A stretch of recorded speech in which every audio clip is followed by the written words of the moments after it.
মানিকগঞ্জের দৌলতপুরে উন্নয়ন বিষয়ক মতবিনিময় সভা অনুষ্ঠিত। জুয়েল মিয়া প্রতিবেদনে দেখুন বিস্তারিত।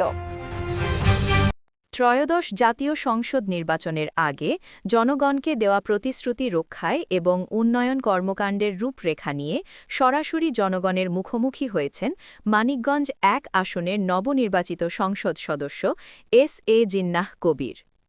রবিবার ১২ এপ্রিল বিকেলে মানিকগঞ্জের দৌলতপুর উপজেলার জিয়ানপুর ইউনিয়নের আমতলী ফেদু শেখ উচ্চ বিদ্যালয় মাঠে এক উন্মুক্ত আলোচনা ও মতবিনিময় সভা অনুষ্ঠিত হয়। সভায় প্রধান অতিথির বক্তব্যে এস.এ. জিন্নাহ কবির ভোটারদের প্রতি কৃতজ্ঞতা প্রকাশ করে বলেন, আপনারা ধানের শীষে ভোট দিয়ে বিএনপিকে সরকার গঠনের সুযোগ করে দিয়েছেন। জনগণের এই আমানত রক্ষায় আমি প্রতিশ্রুতিবদ্ধ। আমি কথা দিচ্ছি, মাননীয় প্রধানমন্ত্রী তারেক রহমানের মাধ্যমে আপনাদের চাওয়া পাওয়া এবং এলাকার দীর্ঘদিনের বঞ্চনা দূর করতে ইনশাল্লাহ ৫ বছর সময় লাগবে না, তার আগেই বেশিরভাগ প্রতিশ্রুতি বাস্তবায়ন করা হবে।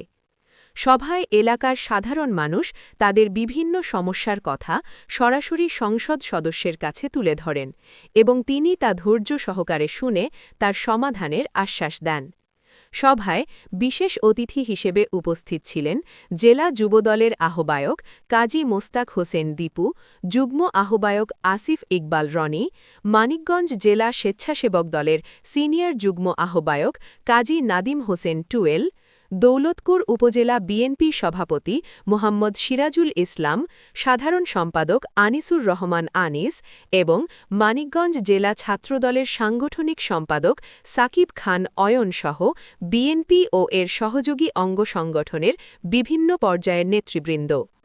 মাথা গোঁজার ছোট্ট একটু আশ্রয়স্থলকে রক্ষা করার জন্য ইতিমধ্যে আমি পানির মন্ত্রী সহ সকলের কাছে জিও ব্যাগ ফেলে এই নদী ভাঙা বন্ধ করার জন্য অনুরোধ জানিয়েছি। ইনশাআল্লাহ ওনারা আমাকে কথা দিয়েছে অল্প সময়ের মধ্যে আগামী ১৭ তারিখ বা ১৮ তারিখের মধ্যে তারা জিও ব্যাগ বরাদ্দ দিবে পানি উন্নয়ন ইঞ্জিনিয়ারের কাছে। আর ইঞ্জিনিয়ারের কাছে আপনাদের এই দুর্দশার কথা তুলে ধরা আছে।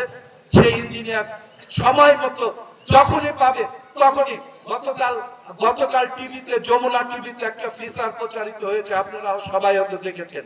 এইটাও আমাদের কাজে লেগেছে। সাথে সাথে মন্ত্রীকে পাঠিয়ে মন্ত্রীর সাথে কথা বলেছি।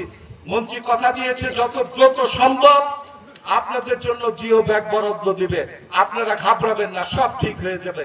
এবার আসুন, আমি বলতে চাই না, আপনারা রাস্তা চেয়েছেন, আপনারা ব্রিজ চেয়েছেন, কালভার্ট, স্কুল, কলেজ, মন্দির, গোরস্থান উন্নয়নের জন্য ইতিমধ্যে কাজটা চাই না।